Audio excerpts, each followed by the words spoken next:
Welcome home, spiritual human. I'm your host, Stacey McGee, and you are listening to the Spirit Fluent podcast, a gathering place for spiritual humans where each week we talk about becoming fluent in all things spiritual.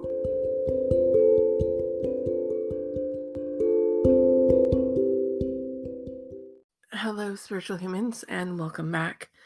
Today, I want to talk about childhood trauma, and I want to start out this episode with a trigger warning because obviously we're going to talk about some intense topics. We're going to talk about some things that may make you feel uncomfortable or trigger things and memories that you don't want to experience right now. So if you're in a fragile mental state or you feel like this topic may be triggering to you, just go ahead and just skip to another episode,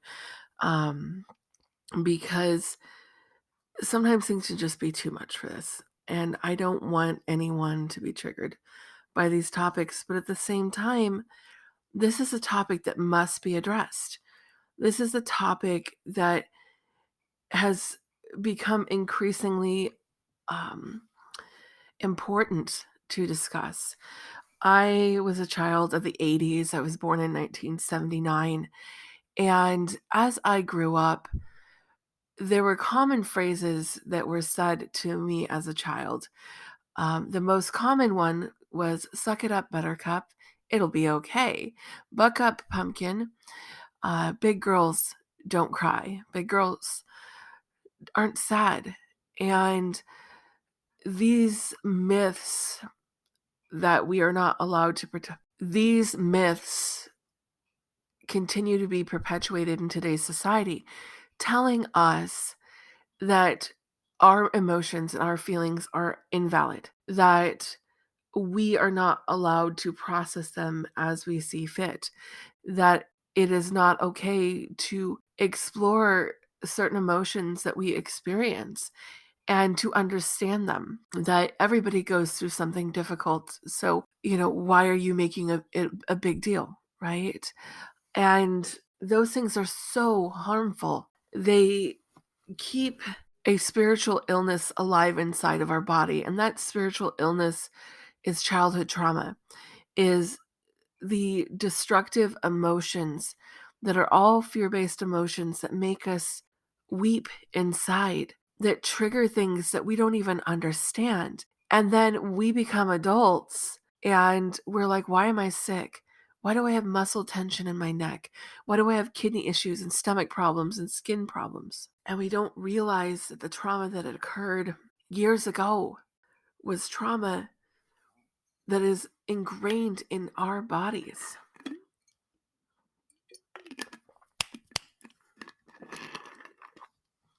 And we don't understand that the trauma that was perpetuated against our hearts, our bodies, our minds, our souls is still living inside our bodies.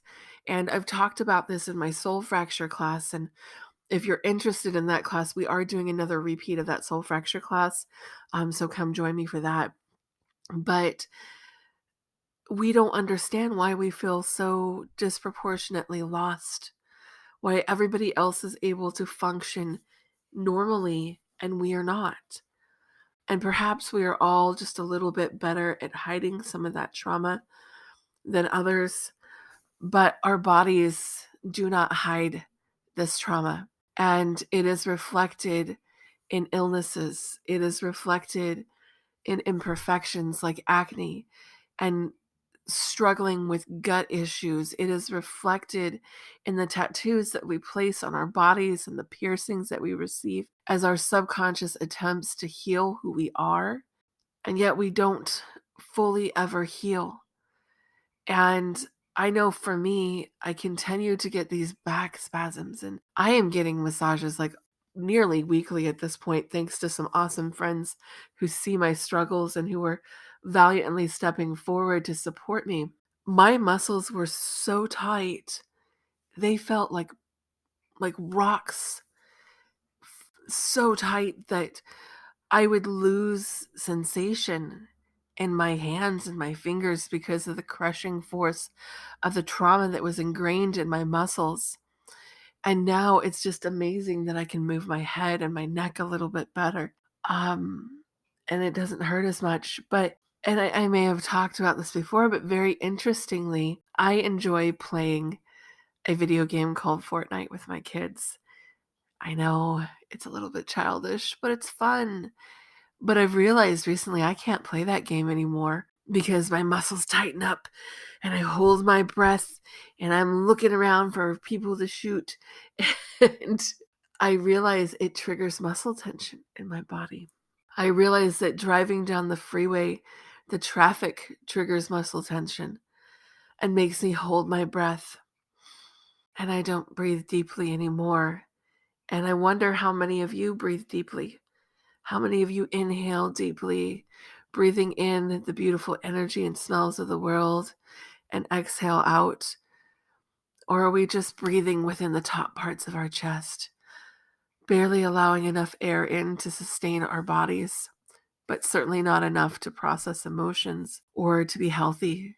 We have this internal world of dreams and feelings and sensations that are sacred, but when trauma gets intermixed with those, the dream sequence gets disrupted and we start having nightmares and flashbacks and horrible dreams that are scary and that we may not even understand. And these are a reflection of our soul trying to process the trauma that we have experienced. The conscious awareness of this trauma is not always with us, right? And our body and our higher self, our soul, is constantly fighting to stay alive, constantly stuck in a fight or flight pattern, trying to survive. And so we get stuck and we never thrive. And we push that trauma back to the furthest recesses of our mind, to areas that we could not fathom or that we could never even find again. And we do not understand that all this pushback and stored trauma is subtly damaging us. And we become fragmented in our existence. And we become these people who are stuck in fight or flight, waiting for the next shoe to drop, the next scary thing to happen. And sometimes we even seek out those things. We feel numb and we seek out things like a roller coaster ride to make us feel anything or something. And we try to maintain some sense of normalcy and move through life and heal. And sometimes we go to therapy and we think, okay, I've talked about this. It's done. It's over with. But that subconscious mind says, no, it's not. You haven't completely healed just because you've talked about it. It's still here. It's still ingrained in your organs and your skin, in your brain, in that upper neck muscles and shoulders that are so tight. And to live a beautifully spontaneous and happy life, to fulfill our purpose, the trauma must be healed and it must be transformed. And so it is not just enough to go to therapy, because we must create transformational action.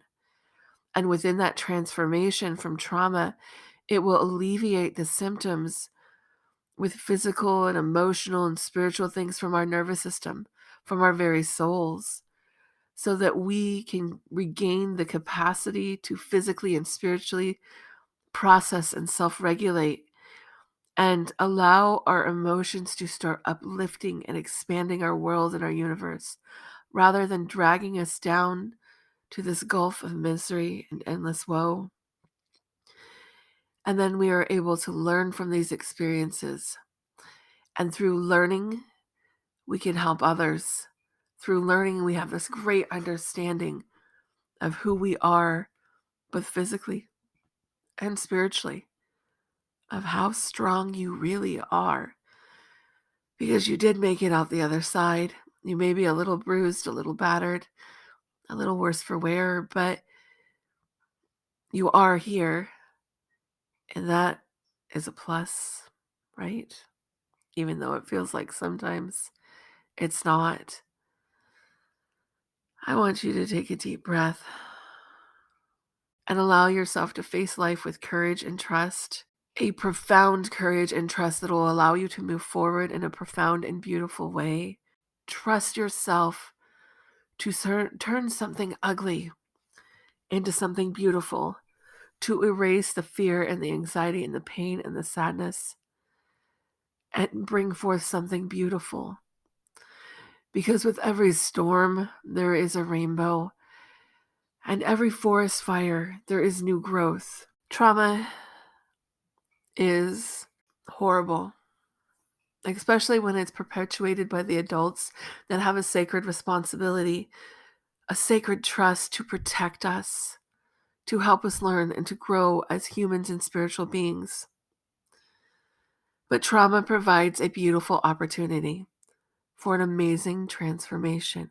It amplifies and allows us to expand, not just the physical body, but the psyche and the soul.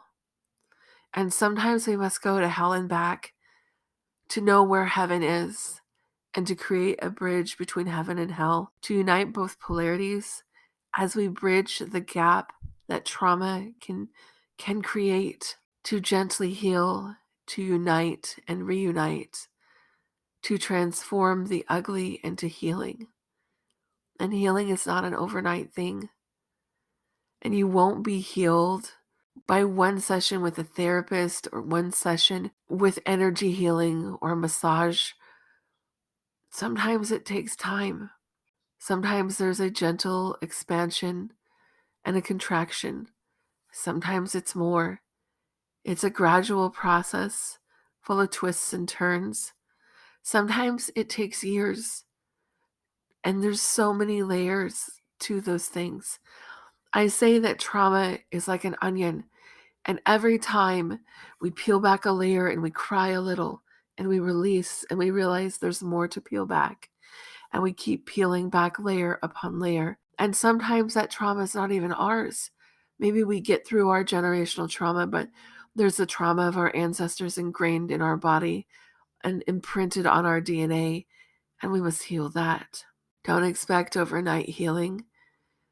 Although I believe in miracles, I don't think that we will ever become perfectly healed or perfect beings, and I know that I am not. I am not perfect, however. And healing is a process. It's a sacred process that allows the physical and the spiritual body to heal into one.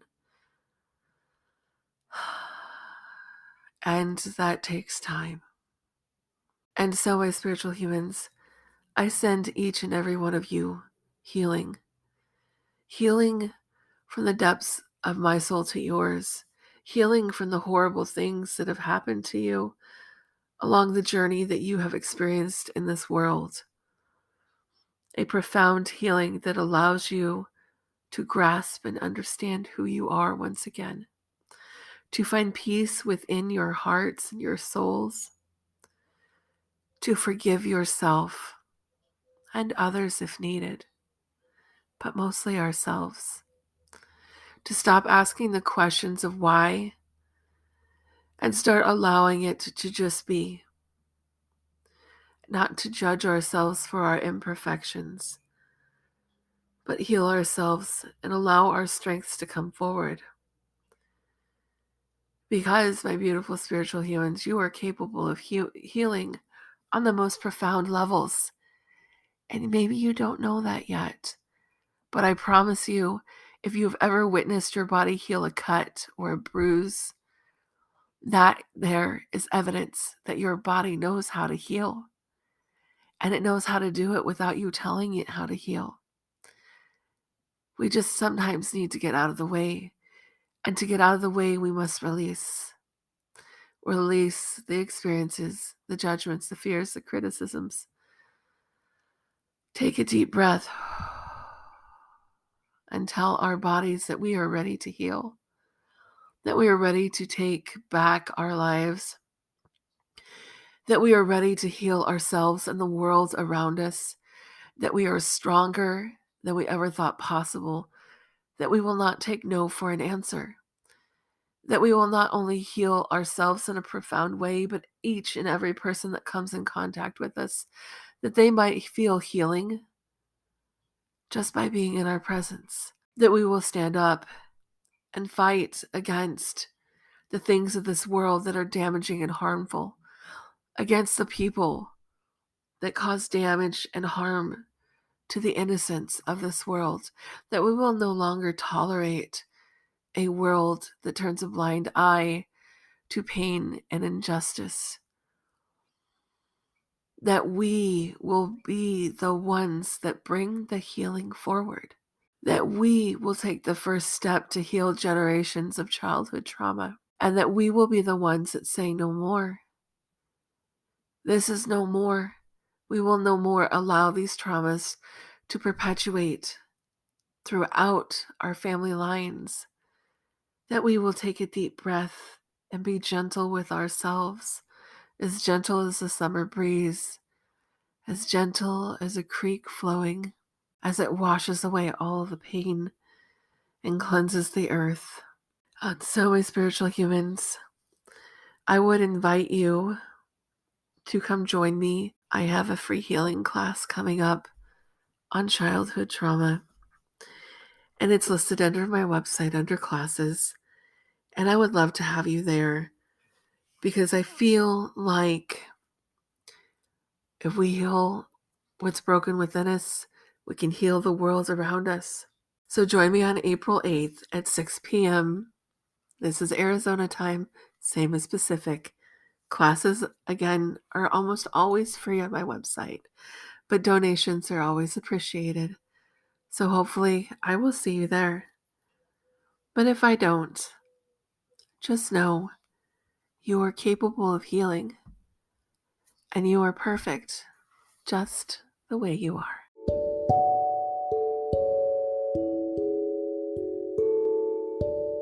You've been listening to the Spirit Fluent podcast. Your continued support means so much to me, and I just want you all to know how grateful that I am for you. I have many resources on my website, spiritfluent.com, as well as on my YouTube at Spirit Fluent. And I would love to invite you to check out my book, My Spiritual Awakening is a Shit Show, on Amazon now.